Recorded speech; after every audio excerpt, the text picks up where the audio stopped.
오늘은 7개 초대교회 중에서 6번째로 빌라델비아 교회에 대해서 말씀을 함께 살펴보겠습니다.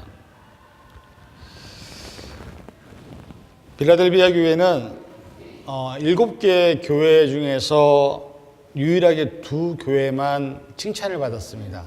그리고 다른 교회들은 다 책망을 받았는데 그 하나가 서머나 교회였고 또 하나가 오늘 등장하는 빌라델비아 교회입니다. 그래서 오늘 교회 이름을 지을 때 많은 교회들 중에서 혹시 서머나 교회나 빌라델비아 교회들이 교회 간판으로 쓰이는 이유가 있습니다. 그것은 뭐냐면 유일하게 칭찬받은 교회 이름이었기 때문에 자기들이 그 교회를 사모하고 그 교회처럼 예수님께 칭찬을 받기 위해서 서머나 교회 혹은 빌라델비아 교회라는 이름을 쓰기도 합니다.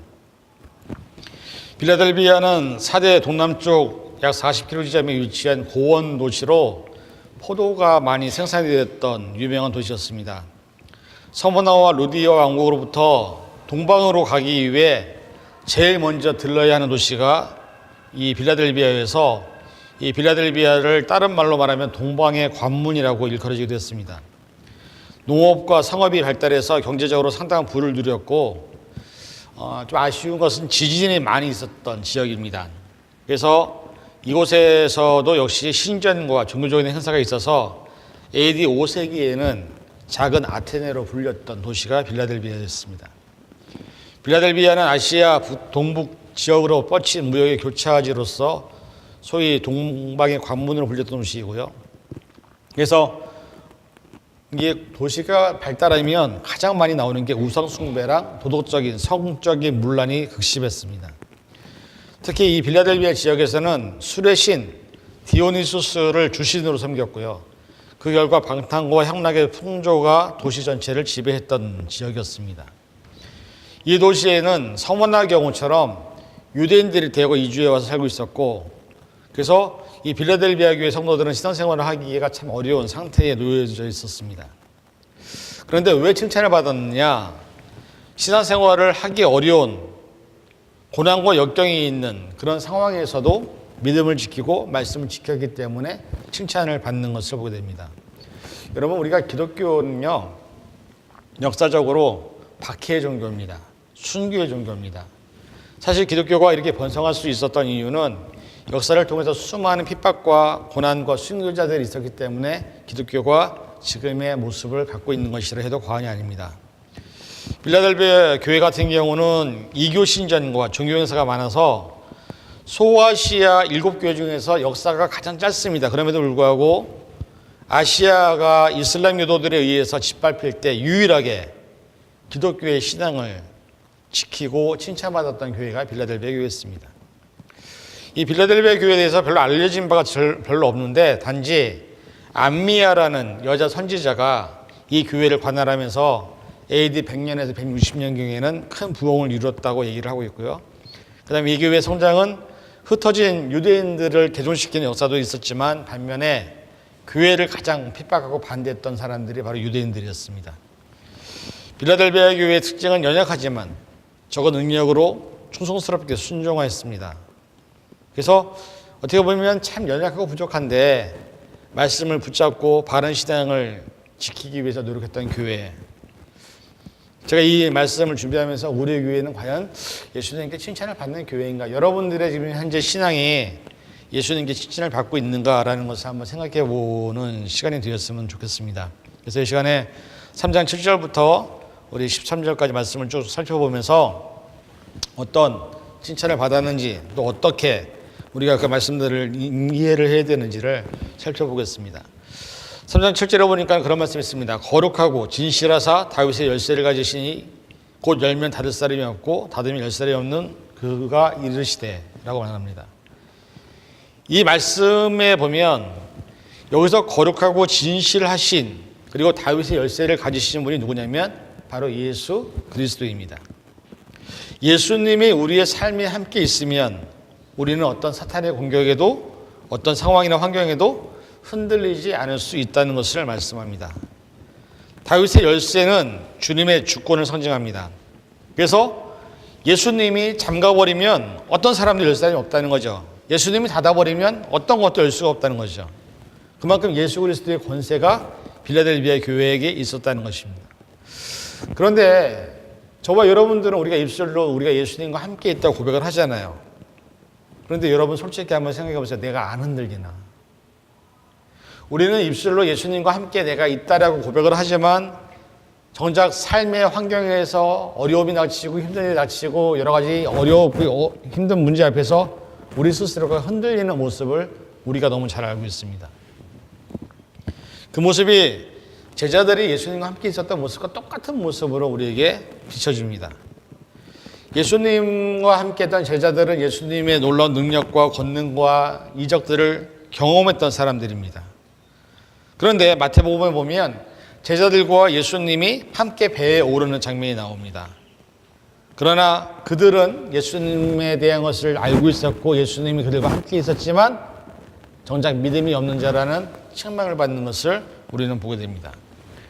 마태복음 8장 23절에서 27절 같이 함께 한번 읽어볼까요? 배에 오르심에 제자들이 따랐더니 바다에 큰 놀이 일어나 배가 물결에 덮이게 되었으되 예수께서는 주무시는지라. 그 제자들이 나와 깨우며 이르되 주여 구원하소서 우리가 죽겠나이다. 예수께서 이르시되 어찌하여 무서워하느냐 믿음이 작은 자들아 하시고 곧 일어나서 바람과 바다를 꾸짖으시니 아주 잔잔하게 되거늘 그 사람들이 놀랍게 여겨 이르되 이가 어떠한 사람이기에 바람과 바다도 순종하는가 하더라. 이 말씀에 보면 예수님의 제자들은 예수님과 함께 항상 예수님의 권능과 능력을 경험했습니다. 그런데 바다에 배를 타고 가는데 갑자기 큰 풍랑이 일었습니다. 그 안에서 예수님은 뭐라고 계셨냐면 주무시고 계셨습니다. 제자들이 자기들이 죽을까 봐 너무너무 무서워서 예수님을 흔들어 깨웁니다. 그때 예수님이 하실 말씀은 뭐냐면 어찌하여 무서워하느냐 믿음이 작은 자들아. 그리고 그 사람들이 뭐라고 말합니까?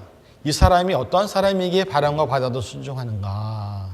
이 말은 뭐냐면 자기들이 지금 예수님과 함께 있었지만 예수님이 누군지도 제대로 몰랐다는 얘기입니다. 저와 여러분들이 예수님과 함께 있다고 우리가 고백하지만 내가 믿음이 흔들리고 내 신앙이 흔들리는 이유는 나와 함께 있는 예수님이 누군지를 모를 때 나타나는 현상입니다. 오늘 등장하는 빌라델비아 교회는 비록 힘들고 어려운 상황에 있었지만 예수님께 대한 믿음이 있었습니다. 그리고 그로 인해서 믿음을 지킬 수 있었고 신앙을 지킬 수 있는 어떻게 보면 예수님의 제자들과는 반대되는 모습을 비추어줍니다. 여러분 우리가 입술로 나는 예수님과 함께 있어 난 예수님의 제자이라 할지라도 여러분들이 실제적인 삶의 상황에서 어떻게 행동하고 어떻게 반응하냐에 따라서 여러분들의 믿음과 신앙은 증거가 되는 겁니다. 여러분들이 아무리 예수님이 내 함께 있다고 고백하더라도 정작 힘들고 어려운 일이 생길 때 예수님을 찾지 않고 기도하지 않으면 그리고 그것 때문에 내 믿음이 흔들려 버리면 여러분들은 믿음이 없는 자라는 것을 스스로 증명하는 것입니다. 여기서 우리에게 던져야 될 가장 중요한 질문은 이것입니다. 내 개인의 삶에 또 우리 예수비전교회 안에 여러분의 가정 안에 예수님이 함께 있는지 스스로 한번 물어보시기 바랍니다. 왜냐하면 예수님이 함께하는 개인과 공동체는 절대로 흔들리지 않습니다. 그래서 계시록 3장 8절에 있는 말씀을 보면 내가 앞에 열린 문을 두었을 때 능히 닫을 사람이 없으리라. 지금 이 말은 뭐냐면 예수 그리스도 외에는 어떤 것도 우리를 흔들 수 없다라는 겁니다. 성경에서는 우리가 예수 그리스도의 사랑에서 어떤 것도 끊을 수 없다고 얘기했는데도 불구하고 우리는 흔들린다는 거죠. 그런데 계시록 3장 8절에 그 뒤에 뭐라고 말하냐면 내가 내 행위를 아노니 내가 적은 능력을 가지고도 내 말을 지키며 내 이름을 배반하지 아니하였도다 이렇게 칭찬합니다. 내가 내 행위를 안다라는 말이 뭡니까? 이것은 아무리 우리가 변명하고 변명한다 한다라도 하나님이 우리의 삶을 이미 다 알고 있다는 거죠. 여러분의 생각, 여러분의 마음, 여러분이 왜 그렇게 행동했는지, 여러분이 왜 그렇게 말을 했는지를 하나님은 우리의 모든 것들을 이미 아신다는 거죠. 그 앞에서 내가 변명한들, 그 앞에서 내가 아니라고 얘기한들 그게 무슨 의미가 있겠습니까? 왜냐하면 하나님이 우리를 만드셨기 때문에 여러분의 마음과 생각에서 어떻게 고민하고 무엇 때문에 그렇게 행동하는지가 다 안다는 겁니다.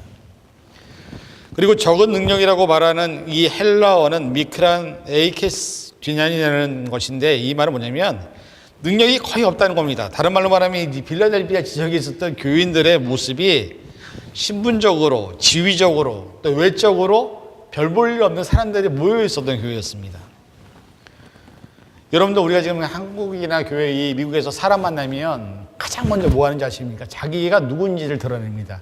나는 어느 학교를 나왔고, 내가 집이 얼마나 있고, 내가 재산이 얼마나 있고, 내가 어떤 지위에 있고. 근데 빌라델비아 교회에 있는 사람들은 가진 것이 없는, 가난하고 외적으로, 신분적으로, 사회적으로 별 능력이 없는 사람들이 모여 있었다는 겁니다. 현대교회가 인원수나 부흥, 재정적인 능력을 교회의 성공과 사이즈로 이야기하지만 성경은 절대로 그렇게 성경을 판단하지 않습니다.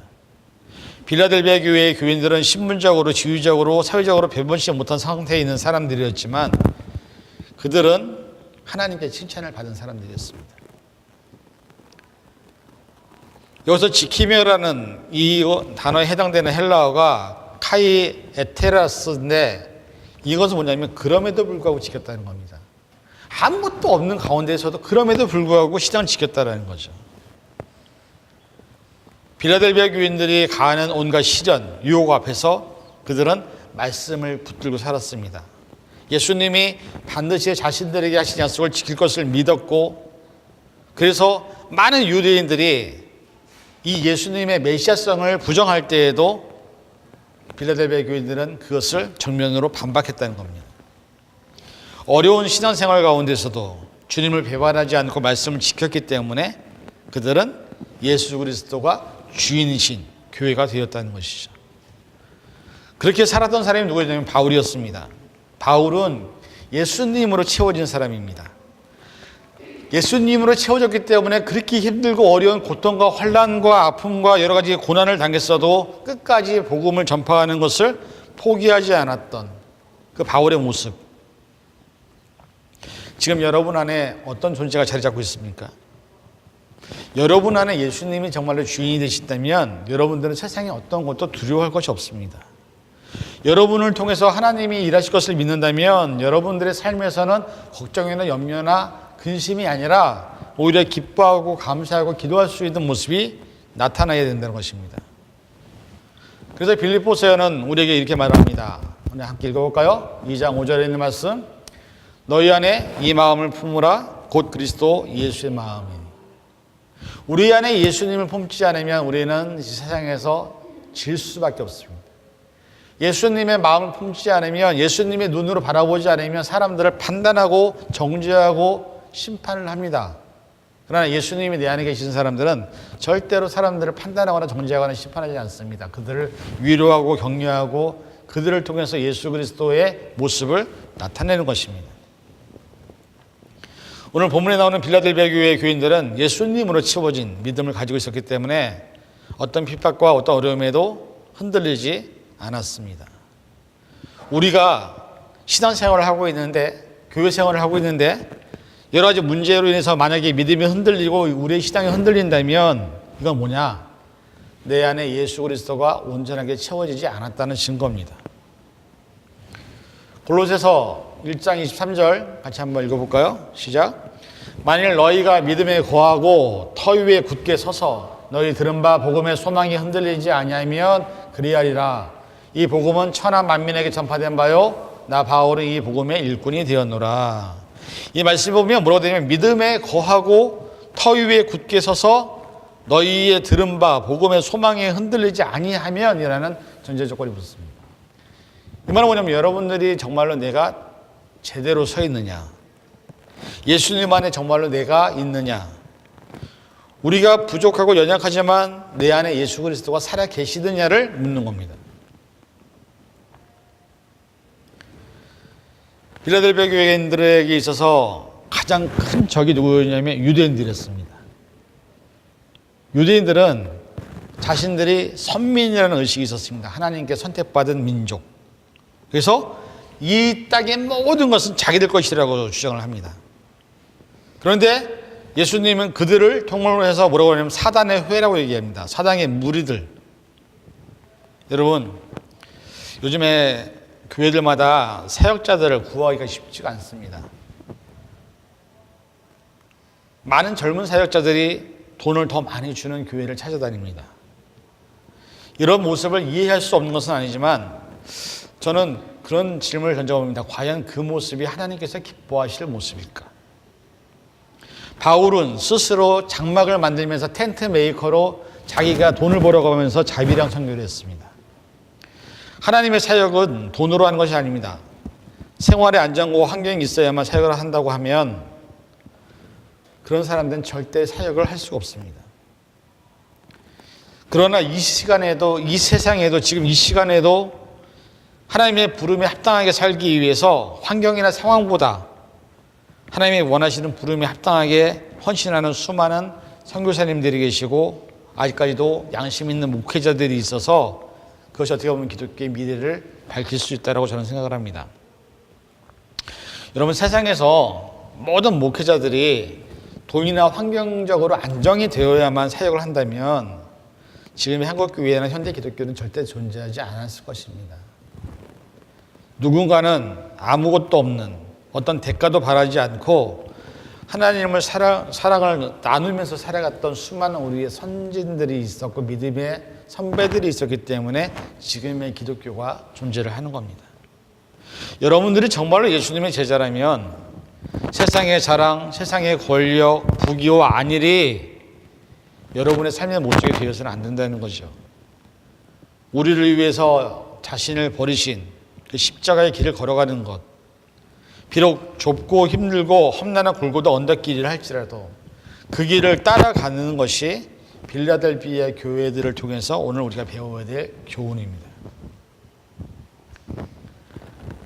말씀을 보면 내가 주어 저희로 와서 내 발 앞에 절하게 하고 내가 너를 사랑하는 줄 알게 하리라 이렇게 말합니다.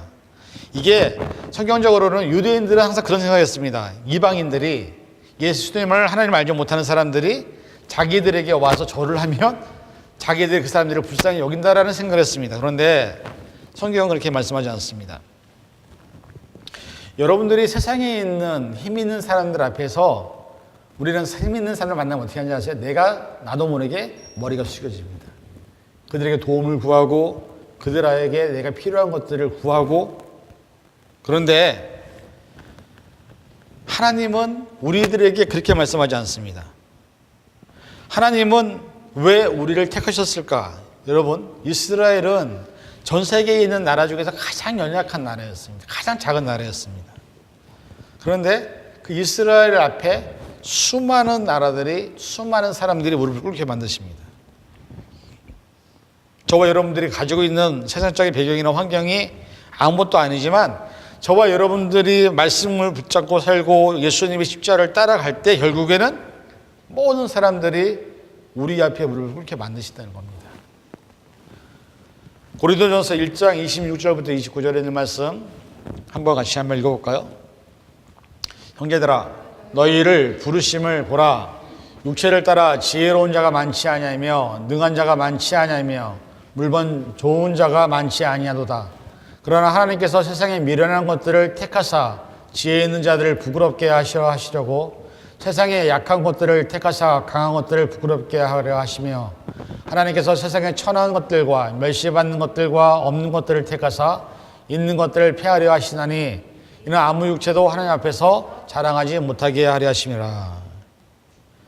저와 여러분들은 세상적으로 솔직히 내세울 만한 조건들이 하나도 갖고 있지 않습니다. 여러분 세상에 있는 사람처럼 돈이 많습니까? 세상에 있는 학력이 높은 사람들처럼 성공하셨습니까? 그런데 하나님이 왜 여러분을 택했냐는 거예요. 하나님은 저 말씀에 보면 우리같이 연약하고 약한 자들을 택해서 강한 자들을 우리 앞에 부끄럽게 하시려고. 근데 그 방법이 뭐냐? 우리가 말씀을 붙들고 예수 그리스도 안에서 온전하게 살아갈 때 그들은 그들의 세상적인 것들을 갖고도 우리를 이길 수 없다라고 말씀하는 겁니다. 빌라델비아 교회를 택하셔서 그들을 통하여 유대인들을 그들 앞에 무릎 꿇게 하시는 하나님께서 오늘 이 시간에도 연약하고 부족하고 아무 자랑할 수도 없는 나약한 우리들을 택해서 하나님은 우리를 통해 당신의 능력을, 우리를 통해서 당신의 권능을, 우리를 통해서 우리의 삶의 모습이 아닌 우리 안에 계시는 성령님의 능력을 나타내기를 원하신다는 것이죠. 그리고 이 모든 일은 하나님께서 친히 하실 것입니다. 여러분들이 하는 게 아닙니다. 단지 우리들은 뭘 해야 되냐면 우리 자신을 하나님께 드리는 겁니다. 나의 시간, 나의 마음, 나의 열정, 우리의 중심을 하나님께 드리면 하나님은 저와 여러분을 통해서 세상에서 강하고 높고 권세 있는 자들을 예수님의 제자로 살아간 제자들 앞에 무릎을 꿇게 하신다고 말씀하고 있습니다. 이 사실을 믿으시기 바랍니다. 여러분의 삶은 연약하고 부족하고 외적으로 봐서는 아무것도 아니지만 우리 안에 누가 있습니까? 예수 그리스도가 있습니다. 우리 안에 예수님이 계시면 내가 질그릇 같은 존재할지라도 우리는 보배로운 존재가 될 수 있다라고 성경은 말씀하고 있습니다. 그리고 난 다음에 3장 10절에 뭐라고 말씀하냐? 내가 나의 인내의 말씀을 지켰은즉. 다른 말로 말하면 하나님께 순종하고 그 말씀을 따르고 지킨 사람들에게 하나님은 놀라운 축복을 하신다고 말씀합니다. 인내의 말씀을 지키라고 이 말은요, 우리가 어떤 환경과 어떤 상황이 온다 할지라도 거기서 끝까지 말씀을 붙들라는 겁니다. 저와 여러분들이 세상 말세지말이 되면 수많은 일들이 일어나는데 그때 우리가 해야 될 것은 다른 게 아니라 하나님의 말씀을 붙드는 일입니다. 그것만이 하나님이 우리를 놀랍게 역사하신다고 말씀합니다. 말씀을 보니까는 10절에 장차 온 세상이 임하여 땅에 거하는 자들을 시험할 때라는 말이 나옵니다. 이 말은 뭐냐면 하나님의 심판이 임하는 때 또는 말세의 징조가 나타나는 때, 환난의 때가 나타나는 때를 가리킵니다. 여기서는 그리스도인이나 비그리스도인이나 모든 사람들이 당하는 환난의 때를 말하는 것이 아니라 믿는 사람들은 제외된 비그리스도인들에게 임하는 하나님의 진노의 심판을 얘기를 하고 있습니다. 여러분, 우리가 예수님이 재림하신다고 우리가 지금 믿고 있잖아요. 그렇죠? 3장 11절에 보니까 뭐라고 되냐면 내가 속히 임하리니 이렇게 나와 있어요. 내가 속히 임하리니. 우리는 마라나타라는 말이 있습니다. 다른 말은 뭐냐면 주 예수여 어서 오시옵소서. 자, 여러분들에게 묻습니다. 마라나타가 빨리 오기 원하십니까? 늦게 오기 원하십니까? 지금 당장 와도 괜찮습니까? 예수님 오셔도? 아니면 좀 더 준비를 우리가 해야 됩니까? 예수님 맞을 준비가 아직 안 됐습니까? 이 마라나타라는 속히 임한다라는 재림의 주주가 온다는 이 말은 뭐냐면 하나님 예수 그리스도가 이 땅에 오셔서 공의의 심판을 하신다는 목적을 하나 갖고 있고요. 또 하나는 빌라델비아와 교회와 같은 그런 신앙인들에게 재림의 약속을 나타내는 것입니다.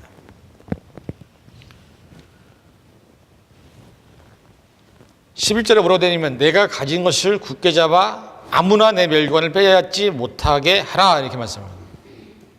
이 말은 뭐냐니까 영적으로 너무나 무질서한 힘든 상황에 놓여있다 할지라도 그 안에서 승리해라 라고 말씀하고 있는 겁니다. 여러분, 영적 무장이라는 말을 우리가 많이 쓰게 되는데 여러분, 우리가 하나 알아야 될 게 저와 여러분들이 싸우는 대상은 절대로 눈에 보이는 사람이 아닙니다. 여러분들이 전쟁을 할 때 우리는 그리스도인들의 전쟁은 눈에 보이지 않는 사단과 마귀와의 영적인 전쟁이라고 성경에 말씀하고 있습니다. 그래서 우리가 영적으로 무장되지 않으면 우리는 절대로 그들을 이길 수가 없다고 말합니다. 여러분들 사단이나 마귀는요 특징이 뭔지 아십니까? 자, 귀신과 사단과 마귀의 특징이 있습니다. 공통된 특징. 첫째, 눈에 안 보입니다. 그들에게는 피가 없습니다. 육체가 없습니다. 영적인 존재입니다. 그 사람들과 그들과 어떻게 싸우겠습니까 우리가? 그러면 우리도 영적으로 깨어있고 무장을 해야 된다고 말합니다. 에베소서 6장 11절부터 18절까지의 말씀 좀 긴데 같이 읽어볼까요? 천천히 시작. 마귀의 관계를 능히 대적하기 위하여 하나님의 전신갑주를 입으라. 우리의 씨름은 혈과 육을 상대하는 것이 아니요 통치자들과 권세자들과 이 어둠의 세상 주관자들과 하늘에 있는 악한 영들을 상대함이라. 그러므로 하나님의 전신갑주를 취하라. 이는 악한 날에 너희가 능히 대적하고 모든 일을 행한 후에 서기 위함이라. 그런즉 서서 진리로 너희 허리를 띠를 띠고 의의 호심병을 붙이고 평안히 조금이 준비한 것으로 신을 신고 모든 것 위에 믿음의 방패를 가지고 이로써 능히 약한 자의 모든 불화살을 소멸하고 구원의 투구와 성령의 검 곧 하나님의 말씀을 가지라. 모든 기도와 간구를 하되 항상 성령 안에서 기도하고 이를 위하여 깨어 구하기를 항상 힘쓰며 여러 성도를 위하여 구하라 말합니다. 자, 여기 보면 뭐라고 되어 있습니까? 우리가 상대하는 것들은 어둠과 세상의 주관자들이 아니라 하늘에 있는 악한 영이라고 말합니다. 그래서 우리가 여기 나와 있는 여러 가지 무장을 하지 않으면 영적으로 우리는 질 수밖에 없다는 겁니다. 빌라델비아 교회가 칭찬을 받은 이유는 그런 악한 영들이 교회를 공격하고 자신들의 삶을 공격했을 때 그것을 이겼기 때문에 그들은 칭찬을 받은 겁니다. 저와 여러분들이 사단과 싸운다는 것은 정말로 많은 기도와 많은 준비가 필요합니다. 그래서 그렇게 이긴 사람들에게 뭐라고 말씀하시냐면 결론적으로 12절에 이기는 자는 내 하나님 성전의 기둥이 되게 하리니. 아까 말씀드렸던 것처럼 빌라델비아 지역은 지진이 잦았습니다. 근데 예전에 우리가 건물 지을 때 제가 말씀드린 것 같아요. 건물을 지을 때 옛날에는 우리는 어떻게 하냐면 이렇게 밑에 땅을 파고서 거기다 기초공사를 하잖아요, 지금은요. 근데 옛날에 건물 지을 때는 모퉁이 돌을 항상 찾았습니다. 모퉁이 돌이 뭐냐면 사각으로 지어지는 건물의 맨 끝에 바위로 된 단단한 돌을 항상 먼저 찾고 난 다음에 그 돌부터 시작해서 건물을 지었습니다, 옛날에는. 그러니까 지진이 일어나서 건물이 다 무너지더라도 남는 게 뭡니까? 모퉁이 돌만 남는 겁니다. 건물은 다 무너지는데 지진으로 인해서. 근데 여기서 나오는 게 그 얘기입니다. 이기는 자는 하나님의 성전의 기둥이 되게 하리니. 이 말은 뭐냐면 당시 빌라델비아 교회가 외적으로는 무너졌을지 모르겠지만 남아있는 그 신앙인들의 삶이 모퉁이돌처럼 단단하게 남아있었다는 얘기입니다. 마찬가지로 여러분들이 이 세상의 삶을 살면서 때로는 이 세상에 말세가 되면요 수많은 징조가 나타난다고 얘기합니다. 그런데 그 징조의 현상들이 지금 실제로 나타나고 있습니다.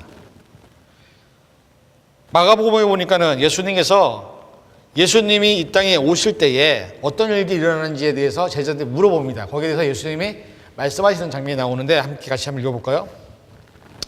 마가복음 13장 1절부터 13절까지 한번 잘 보세요. 지금 이 상황들이 우리 도처에 분명히 일어나고 있습니다. 같이 읽습니다. 예수께서 성전에서 나가실 때에 제자 중 하나가 이르되 선생님이여 보소서 이 돌들이 어떠하며 이 건물들이 어떠하니이까. 예수께서 이르시되 내가 이 큰 건물들을 보느냐? 돌 하나도 돌 위에 남지 않고 다 무너뜨려지리라 하시니라.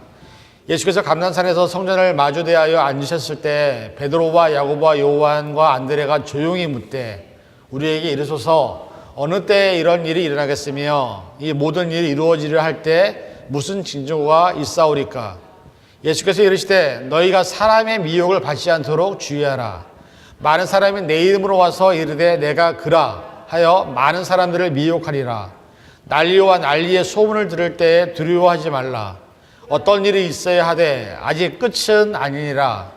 민족이 민족을 나라가 나라를 대적하여 일어나겠고 곳곳에 지진이 있으며 기근이 있으리니 이는 재난의 시작이라.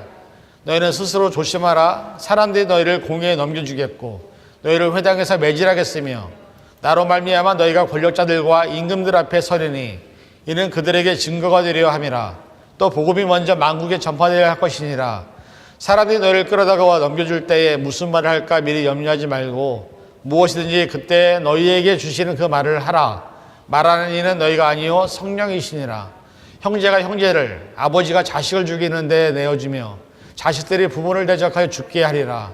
또 너희가 내 이름으로 말미암아 모든 사람을 마음에 받을 것이나 끝까지 견디는 자는 구원을 얻으리라. 자, 무슨 얘기입니까? 말세지말이 되면 곳곳에 도처에 지진이 일어난다고 얘기했는데 지금 한국도 솔직히 지진 안 던지대는 더 이상 아닙니다. 곳곳에 기근이 나타나고 나라와 나라가 전쟁을 일으키고 심지어는 뭐라고 됐어요? 아버지가 아들을 죽이고 아이들이 부모를 죽이는 시대가 온다는 거예요. 지금 우리는 그런 시대에 살고 있지 않습니까? 뉴스 보면 말도 안 되는 사건들이 뻥뻥 터집니다. 그리고 말세 내가 예수라고 얘기하는 수많은 거짓 선지자들이 나타나서 이단을 만들고 그들을 사람들을 미혹하게 만들고 또 지금도 타주에서는 예수님 믿는다는 이유만으로 법정에 쓰는 경우도 있고 경찰에 잡혀가는 경우도 실제 이 미국에서 존재하고 있습니다. 예수님 믿는다는 게 죄입니까? 근데 그것 때문에 핍박을 당하고 경찰에 잡혀갈 때 그 상황에서 내가 예수를 어떻게 믿을 것인지에 대한 고민을. 근데 예수님의 말씀은 말세지 말에 이런 현상들이 곳곳에 나타난다는 거예요. 아프리카 가면 지금도 수많은 아이들이 기근으로, 굶주림으로, 가난으로 죽어가고 있습니다. 수많은 현상이 실제로 일어나고 이 상황에서도 우리는 우리의 믿음을 지켜야 되는데 뭐라고 마지막에 끝까지 견디는 자는 뭐라고요? 구원을 받으리라. 빌라델비아 교회가 칭찬을 받은 이유는 끝까지 견뎠기 때문입니다. 끝까지 말씀 붙잡고 끝까지 세상이 뭐라고 다 얘기하더라도 우리는 아니라고. 그렇게 버텼기 때문에 결국은 칭찬을 받은 경우입니다. 지금 미국 장로교회가 동성애를 인정을 했어요. 그러니까 지금 한국 교회들이 장로교회에 속해져 있다가 지금 나오는 케이스들이 몇 개가 아직 있습니다.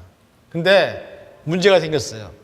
그동안에 교회를 그 교인들의 헌금을 갖고 건물을 짓고 예배당을 해서 수십 년간 그곳에 있었는데 그 건물이 장로교단 소속입니다.